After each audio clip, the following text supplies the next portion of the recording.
Hi, everybody. Welcome. I almost did one of those Mr. Rogers move. I was coming in to sit down. You know how he does when he was doing his show. So, hi, everybody. Yeah, I wanted to spend some time, alone time with you all before my guests arrive.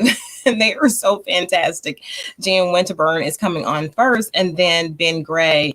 You're going to want to hear about Ben Gray because you're going to hear his name a lot, right? You're going to hear his name a lot. So, I want to come on early. I have so many. Hey, Lisa. Lisa, you got to be my guest. Lisa is an amazing, super anointed evangelist, right? And she and I became friends through a professional connection. And I'm super excited that she's in my life. So follow Lisa Banks on Facebook. So I have a big announcement coming. And I'm just doing this teaser because people seem to like teasers. But it's so big that I'm going to have to do an event. It's going to be it might be private, but you'll hear about it. You'll see it. But I have a huge announcement that I'm going to be making. And no, I'm not getting married, right? That's what people have been trying to guess. And I'm not having any more babies. My sons are adults. But I have a super big announcement. And no, I'm already baptized. So I'm not trying to tell you I'm getting baptized either.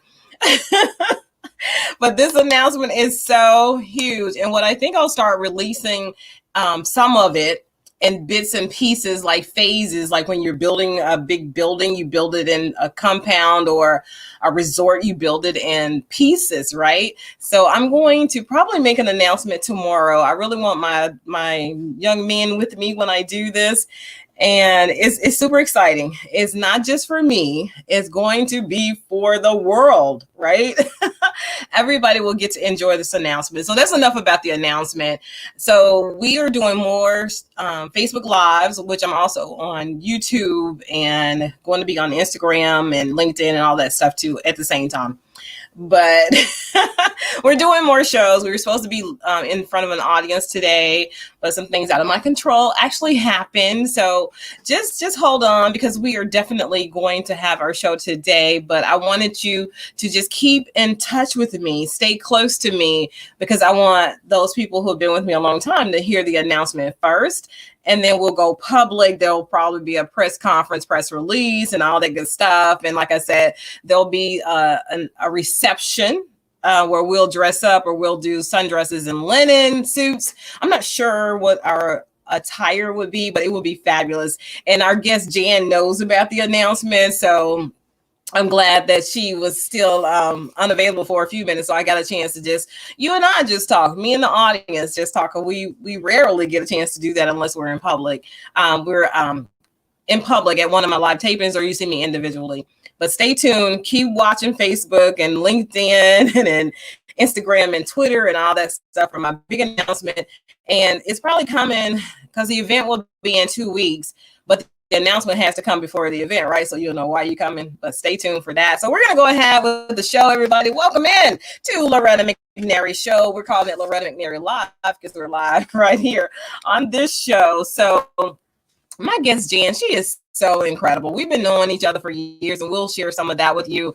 But when I say she has figured this love like Jesus out, y'all. That's how she loves. I want to take her personal side first. She is married, and she's been married to the same guy for 49 years. It's not like she had two husbands and one 20 years and one 29. No, one guy, great, for 49 years. She barely looks 50 herself, right? And then she has 3 children. And out of those 3 children, she has 12 grandchildren. I love it. And she always said she wanted a dozen, right? So she got her dozen, and her missions work, you guys. She has gone places that I can only dream of going, and I know I will eventually go. She has done mission trips to Jamaica, to Kenya, to Haiti, to Uganda several times. And not only has she gone and did missions where she's praying and she's raising money, but she has really been the guest speaker. She's been preaching in Africa, right? Winning souls and doing her thing. So everybody welcome my friend and missionary and evangelist and mother, and married almost as long as I've been alive. I took a little liberty with that one, Jan. So everybody welcome Jan Thomas Winterburn. Hi, Jan. Hey, good to be here. How's it going? Good. Great day. Going good. So you got wind chimes or are we getting a little feedback? You know what? I do. Let me find them and turn it off. Ooh, All right, sorry she's about going to turn off her wind chimes, and I'm just going to talk to you till she's ready. I love those wind chimes. I've been to Jan's house several times, and Jan and I joke about this all the time. I'm going to bring her back up when she's ready, but you know how people say I have black friends or I have white friends, but they're not really friends. You just know them. But Jan and I have broke bread together in each other's houses. We've been to our houses together. I know her family. I know them. They know me. We've all gone to church together and everything. So we're friends for real. It's not like we're just friends and saying that so we can say I have a black friend or I have a white friend. She and I are friends. We even call each other sisters. Right, Jan? right. Sister friend. Sister friend. We are besties. We are. And I'm just so proud. And then she's on the board of directors for Global Opportunities for Christ. And I'll tell you how we met. And it's crazy how we met. And then we met at FedEx, right? She was the director of sales. I was the EA, and I was introduced to her, and that was it, right? Because at FedEx, you don't mix and match like that. It's definitely, by titles. You hang out with people with the same titles there. But a great company still. I've worked for them several times. So Jan has so much history. Jan, tell me about your missions work when you first decided to get into missions. I'm just so curious for people to know that story. Well, as the Lord will do, and he has his own path, you never know when it's going to happen. I met a brother in Christ randomly, and he was hosting a brother from Uganda, Medad Burinji, who had started an orphanage and a whole ministry called Worldshine in Uganda. And so Medad came to town, and Steve invited me to a luncheon with him. And so I got to meet Medad. And at the end of the luncheon, Medad came over and said, would you please come and speak at our international convention? And I was so blown away. I just sort of. He just met you and invited you. That's how awesome you are, though. Well, Steve had told him something about me. I don't know what. But so I said, I just didn't really say much. And then I saw him again that week where he was speaking at another occasion. He came after that meeting and he said, will you come to Uganda and speak? And I said, I don't even know what you mean by that. I have no idea. I don't speak to, big crowds and men. And he said, I want you to give your testimony of the home church because you've lived it. And that's the future of Uganda, because Uganda is a Christian nation that's a mile wide and an inch deep. And the future is in home churches. So I said, I can do that. That's just giving a testimony. Yes. So I went, and he said, there'll be about 4,000 people there. And I told Steve, I said, what? And Steve said, no, not 4,000. I said, oh, good. He said about 10,000. Like you were supposed to feel better because it wasn't 4,000, but it was 10,000 people. That's Jan Winterburn, everybody. But the Lord is the one who does this. If you know what you are saying, and you know the Lord, it's easy you just talk. People are the same the world over. Everybody wants to know the Lord. Everybody wants to know the purpose for living. Everybody wants to know what is the source of peace and what is the source of joy and the source of salvation. And so it's really not complicated. The Lord is not complicated. His love is so accessible. It's accessible and is extravagant and is real and it is irrevocable. Sometimes I've said I'd love somebody, but I loved them until they made me mad or they didn't do something I wanted them to do. And that's not love. That's manipulation. So what God has for us is love. It's pure, it's constant, and it's real. And he never takes it back. Not even the toughest and meanest and baddest person. God loves them and they can have a relationship with him. And once you do, then you want to do the right things and you want to live by his word so you can make him happy because he's so good and please him. And it does so much for you mentally, physically, and spiritually when you are loving like Jesus. So I mean, I'm not just saying it like hocus pocus. It is work, but it's so rewarding. And of course, the big eternal reward is even greater than what we'll experience here. You know what's amazing? That one little verse, that his mercies, his loving kindness is new every morning. Every morning. Finds out. We come to him every day. He's the same yesterday, today, and forever, full of mercy, kindness. I mean, what a God. What a God. What a mighty, the song says, what a mighty God we serve.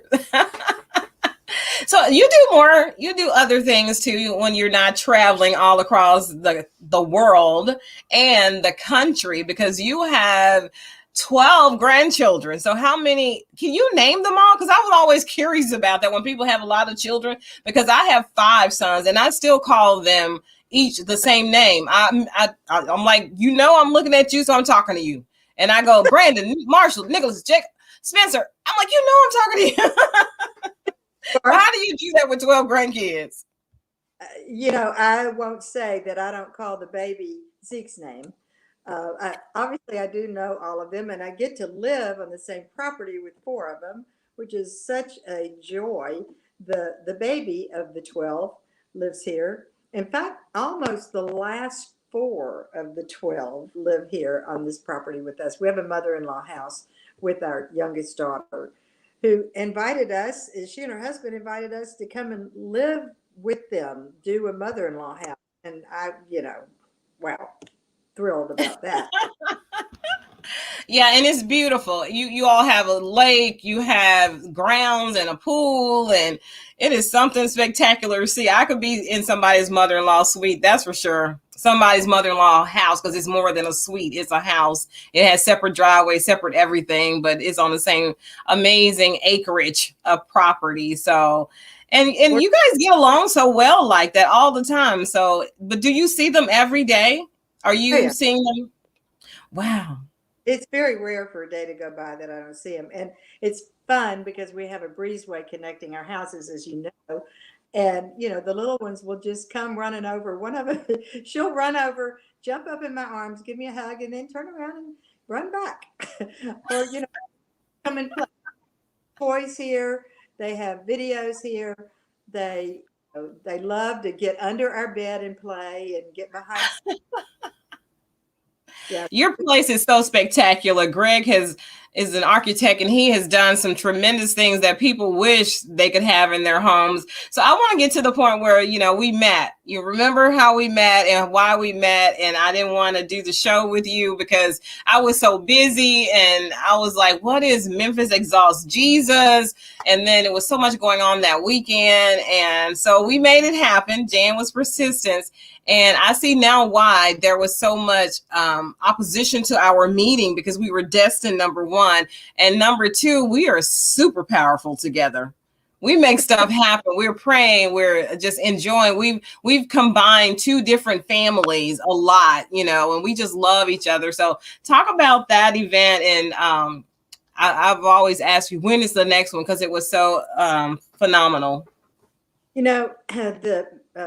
The National Atheists had their convention in Memphis, and we felt like there needs to be a response by the church to this.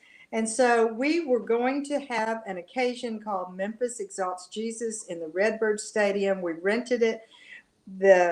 We didn't want any other name to be named that day except Jesus. No pastor, no church. But we had many churches, Black, white, Hispanic, participants, just showing up, but being in on the planning stage. And I was responsible for the turnout, for getting people there. And a friend who was working on it with me said, you need to contact Loretta McNary and see if you can get on her show. So I said, okay. So I called her and I left a message. And like a week later, I called back and left a message and didn't hear anything. So I thought, oh, well, that's just not going to happen. And then one day I called. In my defense,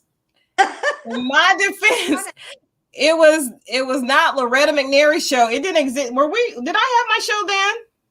What year was this? Memphis Exalts Jesus was in 2015. So yes, I did have my show. And I don't know what was going on. It was a lot. It wasn't because I didn't know you. And if anything with Jesus, had I known, I would have did it. But it was just so much opposition to this happening. And And you said, I didn't want to interview you, and you didn't really know why. And of course, I didn't know any of that. But she called and said, come to my studio. I showed up. And so that day, for like 30 minutes while your guys were setting up the lighting and the sound, you and I sat and talked on your little talk show in there. on the And stage. in 30 minutes, a relationship was forged that was like we had known each other for all of our lives. When Yep. that over. In fact, on the way home from the show, we're on the phone talking to each other. The whole time.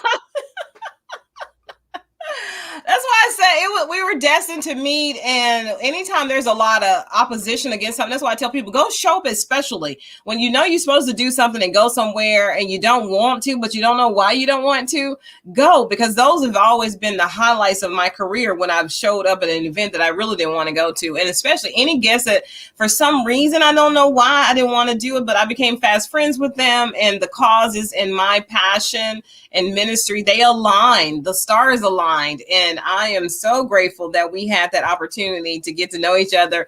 And Memphis Exalts Jesus, that event, I still remember it 6 years later. I still remember where I sat and how I showed up and parked, and the praise. And when she says nobody's name was mentioned other than Jesus, this is the part, y'all. When people were coming to the podium, their names weren't mentioned, their churches weren't mentioned.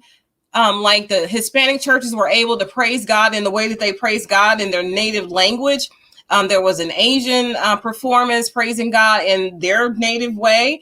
And there were different churches like Assemblies of God and Baptists and non-denomination. They were able to worship and give messages in the way that they would do it. And it was the most beautiful thing I've seen and experienced in a long time. Even now is one of my top things that I experienced. And we broke up in the stadium into groups of like 15, 20. Mm-hmm. And we did that like 3 different times. And just everybody, whoever you were sitting around, Black, white, Hispanic, Asian, and just prayed together and worshiped the Lord, prayed for the city, prayed for the gospel. It was, in fact, I had a security guard when it was over and we were packing up to leave. He came up to me, he said, I've never been at an occasion like this when the only name mentioned was Jesus. And he recognized that. Nobody told him that, but he recognized that Jesus was the only name mentioned. And yeah, it was a glory to God. It happened to be Easter weekend. Yeah, and it was so sweet. And that's why we were so curious. Why would, the atheists chose that day to come, and you were able, and then it just happened that the Redbird Stadium, y'all, the stadium was available. And I don't think there were any hitches or glitches. I wasn't behind the scenes in that, but everything just flowed. It was so beautiful. It was, you could tell that the angels were happy, because it was just, if I can say perfect, it was so perfect. It was perfect for me. And I was by myself, and I don't normally go to places like crowded places by myself, but I wasn't by myself. I was with like-minded people, and the Holy Spirit, I could feel the presence of the Lord there, and I was just doing my thing. And one of my favorite pictures of me to date is the picture that some photographer captured of me praying, worshiping. And I was like, oh my goodness, he captured my soul on paper, on print. So yeah. So I know Ben's gonna be coming in. Mm-hmm. Because do you remember we had testimonies on the big, huge jumbotron screen, about 6 of them, and no names, but just testimonies of meeting the Lord and the Lord's goodness. Yeah, it was a great day. And I remember nobody wanted to leave either, because we went behind, where they served the food. We were all back there still praising and worshiping and fellowshipping with everybody. It was just beautiful. It was from start to finish. We have got to do that again. Post-pandemic, I think that would just be incredible. And so I want to tell everybody, we'll talk some more, because I know Ben doesn't get off and he has a transition. But Ben Gray, he was named Outstanding Lead Actor. The Orpheum does this thing every year where they honor high school musical theater. Is a high school musical theater awards, like like in New York, right? It was all, what do they call it? The Tonys and all that stuff. And so her son had all the actors, all the leading actors, all the schools that were leading actors. Ben is the outstanding lead actor, and he's coming on the show. Yeah. So tell me, how does that feel? How does that feel? Out of your 12, they're all, because I told you, and I'm not going to say out loud who I say is my favorite and why, but I love them all. I've met them all, but is a couple of them that stole my heart because I've been around them probably the most out of all the 12. But they're all just amazing young people. Yeah, Ben is also, besides being best lead actor, he won for Memphis in the Mid-South, but he's also a really strong believer, and he's just a great guy, all-round football player, baseball manager, and he's theater for all these years. In the invocation address at his high school graduation, and so I'm a grandmother, right? I'm going to brag, but but you can back it up, so it's not bragging; it's stating facts. Well, it is. He's here for 2 weeks at our house. He set up a studio. The awards, the Jimmy Awards, which is named after a man on Broadway who he died in 2010, but he loved young people. He loved mentoring them, and so it was named after him. So this is the high school equivalent of the Tony Awards. And there are 36 regions in the U.S., and they all send one lead actor and one lead actress. And then they have 2 weeks of being coached by producers, directors, and actors on Broadway. What he's in the middle of, and it's all day long for 2 weeks from 10 a.m. till 7 p.m. So you can imagine at the end of the day, he's pretty spent. But I know he is. I don't want to steal his thunder when he comes on, but we're going to kind of get the intro out so we don't have to take up time for really talking to him, because I know he's tired and I won't hold him long. So if he can sign in on his phone, that would be awesome. Or he can come with you. I'm here and sit here where I am. Oh yeah, that's fine. I got to put this comment up. You see this one, Jan? She is Marsha Claiborne. She's one of my wonderful friends and supporters. She says she needs an in-law sweet home. Well, I tell you, nothing like it. It's been wonderful. Because it's literally a house. So people, when they think in-law suite, they think in just a bedroom and maybe a kitchen and a little kitchenette and a bathroom added on to it, just 2 or 3 rooms.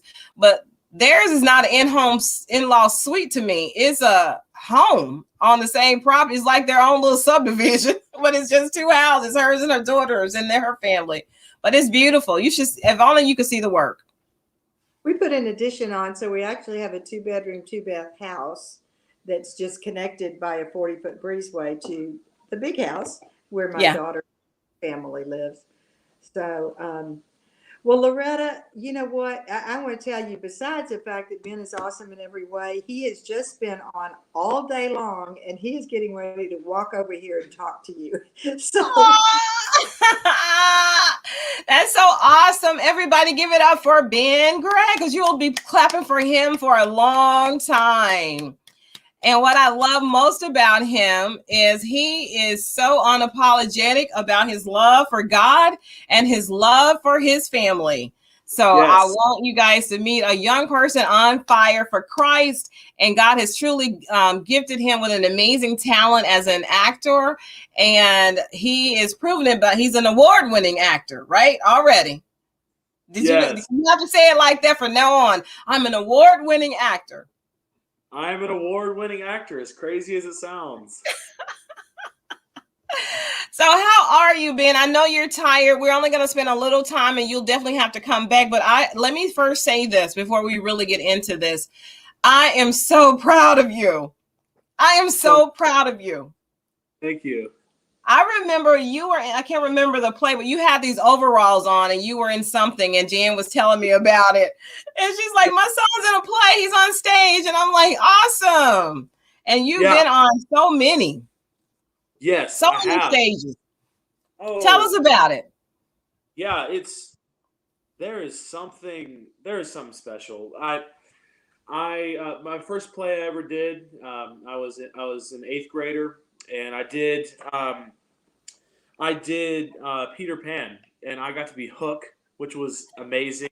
It was kind of weird being the villain because I don't like being mean. But it was such a fun experience. I got to be with so many people that I have amazing friendships to this day, and then that was 8th grade, and then all throughout high school, I did every show that I could in my school. I ended up doing 7 shows in just high school, which is just at ECS, just at my high school. So I did one more in a community theater. So that was 8 shows in just 4 years of high school, and 3 of those shows were in just 1 year. So my entire high school experience was just filled with acting and building relationships, and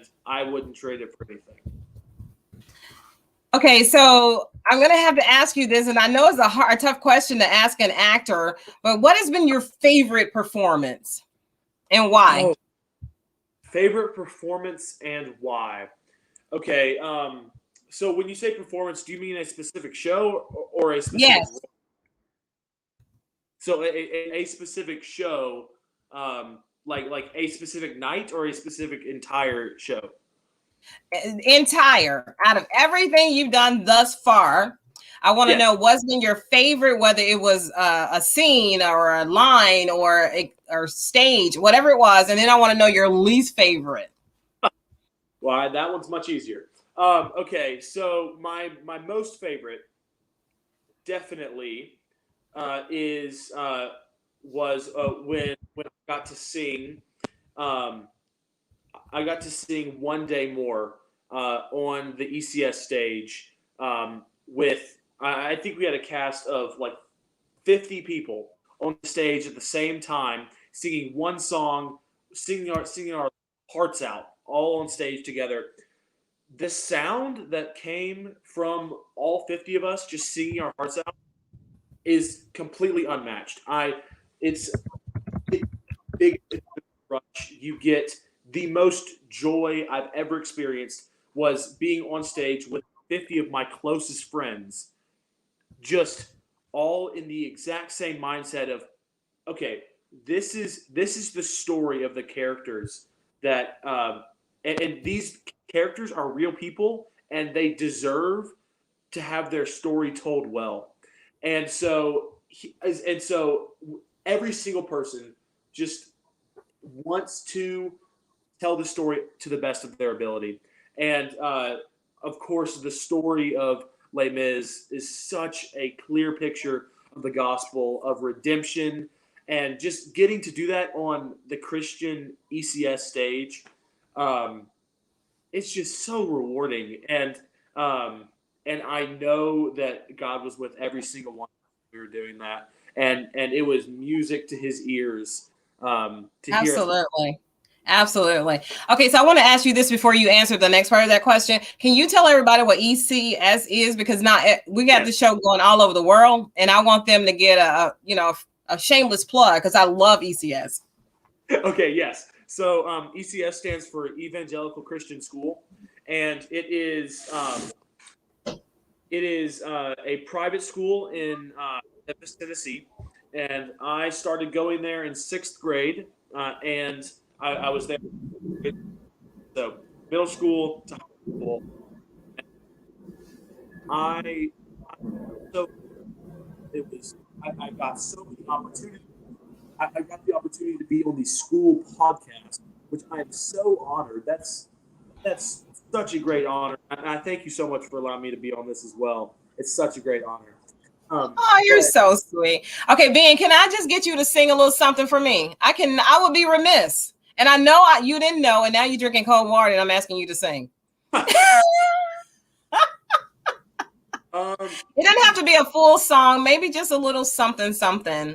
Sure, I'll sing you a little something. Hold on. That's what I'm talking about. All right. You know, I always got to be ready as an actor. I always got to be ready. I love it. Yes, get ready. Stay ready, so you have to get ready. So this is just the beginning of a song called "Who I'd Be" from Shrek. It's a dream role for me, and it's just such an amazing story of like being okay with where you are, not making yourself like conform to what people want you to be, but truly a great message. But I'm actually singing this solo in the awards competition that I'm in right now, and so I'll give you a little snippet of that. I guess I'd be a hero with sword and armor clashing, looking semi-dashing, a shield within my grip. Or else I'd be a Viking and live a life of daring while smelling like a herring. Upon a Viking ship I'd sail away, I'd see the world, I'd reach the farthest reaches, I'd feel the wind, I'd taste the salt and sea, and maybe start some beaches. That's who I'd be. There you go. What? That's what? Oh my goodness. Okay, I'm not.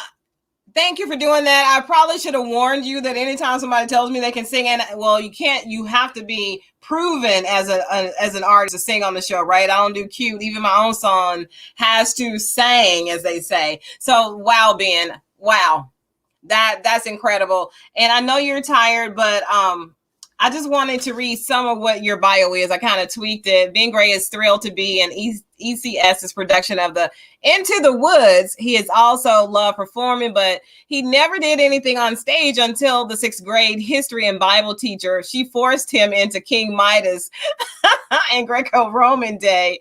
And he thanks Mr. Webb for pushing him, I suppose. So, right? And he's already told you he was in Les Miserablés and Professor Bhaer, Little Women.